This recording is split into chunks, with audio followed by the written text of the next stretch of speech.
Did you know that St. Luke's University Health Network, based in the Lehigh Valley, Pennsylvania, has been recognized by the U.S. government as the highest performing health system in the United States for quality? You heard right. St. Luke's #1 recognition affirms our status as the top leader among the most respected healthcare providers in the nation, including Houston Methodist and the Mayo Clinic. To state it simply, if you want to receive the best care when you go to a hospital, come to St. Luke's. Listen, all you New Yorkers. Taxi. Okay, man, we're looking around. This is the 77 WABC minicast. Sunday morning. With us today is Congresswoman Nicole Malliotakis. And, she is a law and order congressperson, believes in the law, and believes that if we have migrant criminals, maybe the migrant criminals should be evicted versus, Nicole Malliotakis, get it off your chest on a Sunday morning. How do you really feel? Well, good morning. Good morning, John. It's great to be with you as always. You know, this week was National Police Week. We had a bunch of NYPD officers and other law enforcement at the Capitol to honor the fallen. Remember, these are men and women that put their life on the line, and many have given their life. As a matter of fact, 111 names were added to the memorial here in Washington. 14 of those, by the way, are people who died with 9/11 related illnesses 25 years later. And so, I'm always looking for ways on how we can make their life easier. And this week I've also introduced legislation that would prohibit people from interfering with police activity, right? We see these protesters, agitators getting in the way of police officers trying to make an arrest.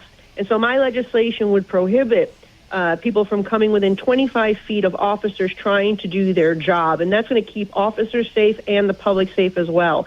But lastly, you brought up a strong point, John, about the need for New York to allow law enforcement to cooperate with federal authorities.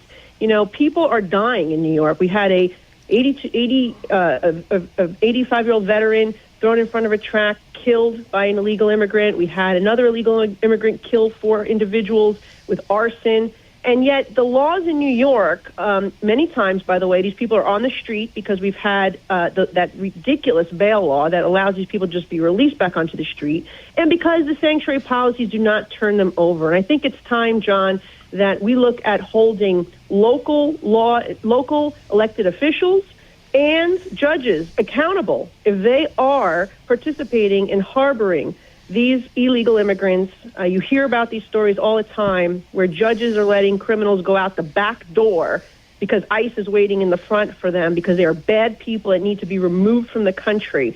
So those judges need to be held accountable, and I think that they can be charged federally for helping these illegal immigrants evade federal laws.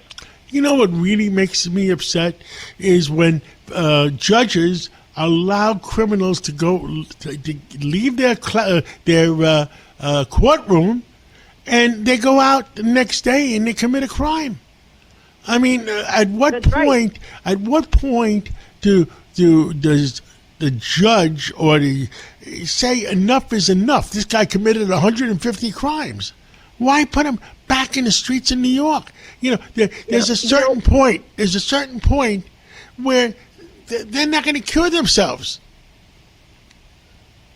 That's right. I mean, we just saw multiple people killed by people that had committed previous crimes and yet were still on our street for some reason. And some of that is Albany's ridiculous policy that does not allow them to hold people with bail.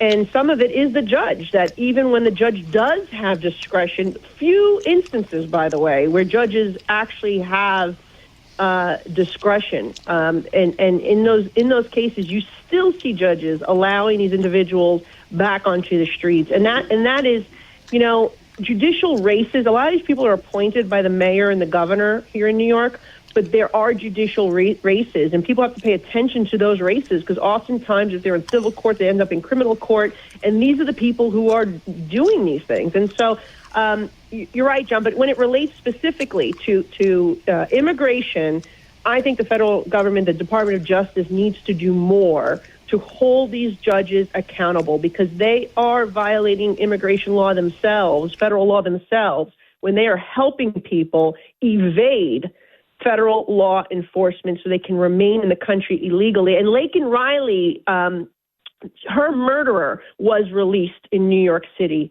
after committing another crime. And he went on a bus, went to Georgia, killed Laken Riley. That was a 100% preventable crime, as are so many others that we've discussed on your show over the last few months, John.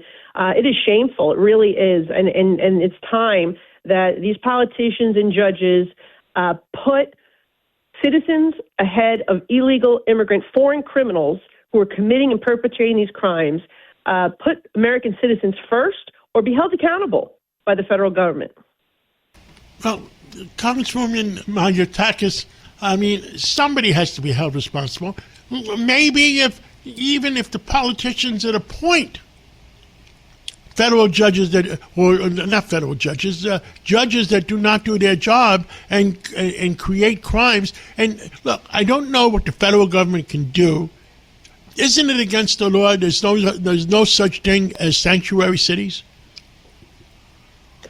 Well, I mean, the sanctuary cities are violating federal law. I mean, and that's the whole thing. At what point do we go from trying to be punitive towards city and states for their actions, and then go after the actual elected officials and judges who are harboring? They are accomplices in a sense, right? They're accomplices to these crimes when they are protecting these individuals and helping them evade federal law. So I think that has to be a larger discussion by the federal government and the Department of Justice, and of course the Judiciary Committee in Congress, to see what we can and cannot do. But certainly, I believe that these judges simply need to be removed from the bench and maybe even charged for their part in harboring criminals and helping them evade federal law. Congresswoman Nicole Malliotakis, thank you so much for just on a Sunday morning getting it off both our chests, and let's hope we can do something about it sooner than later. God bless you, and God bless America. Well, now I have to go to church and pray for our city, John. Please do. Right. Thank you very much. Thank you.